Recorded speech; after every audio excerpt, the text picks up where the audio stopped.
What's going on, everybody? This is Brian Mazique, aka UniqueMazique, the hardest working man in sports and gaming. And we got another episode of At Me Bro. I am here with my man's Nelson Blake II. What's going on, Nelson? What up, B? How you doing, man?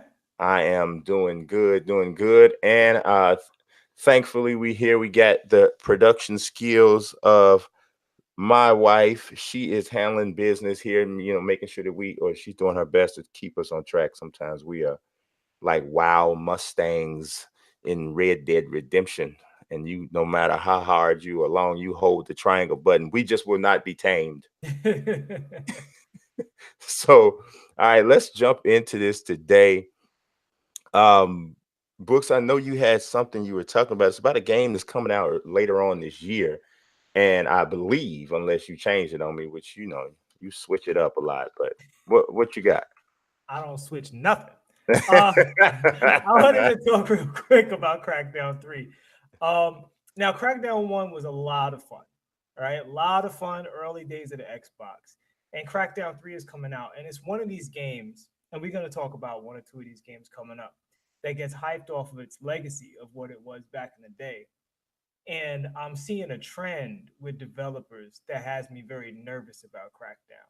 So I Hmm. wanted to throw this out there now and see how it compares to where it comes out. Bottom line is this: Crackdown looks like it's just a bunch of jumping around and shooting and blowing up buildings.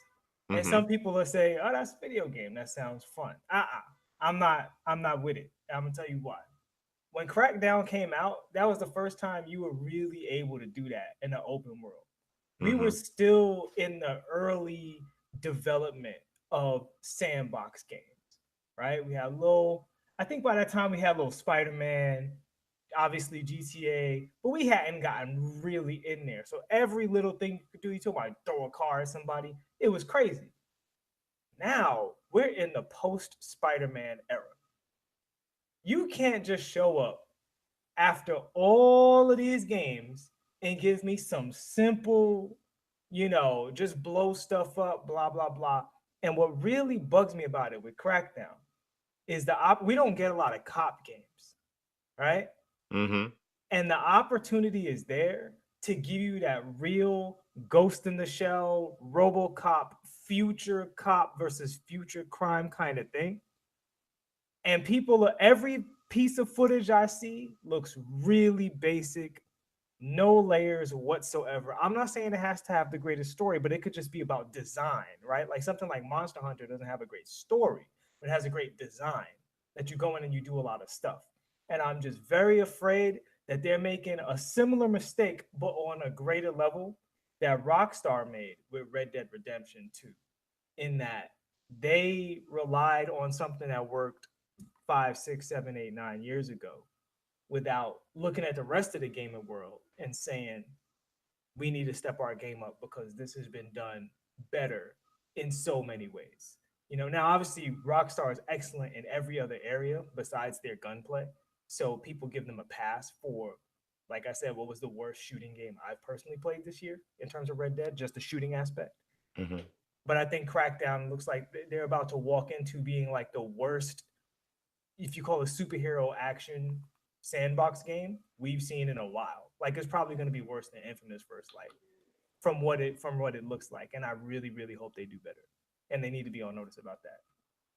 Yeah, I'm gonna tell you, I'm nervous for a lot of reasons. Actually, I'm nervous because we're talking about a game that's supposed to come out next month, Yeah, and the promotion for it is very limited.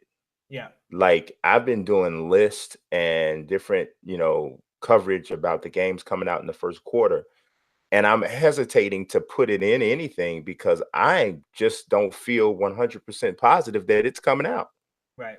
The other thing that always worries me is when they throw a star, a movie star, or something's likeness into a game for no real apparent reason. Yeah, Terry Crews is cool and all. I have no problems with Terry Crews, but adding Terry Crews into this game to me doesn't go, oh yeah, man, Terry Crews is in it. I really think I want to get it now. It yeah, just You know what's ironic about that point?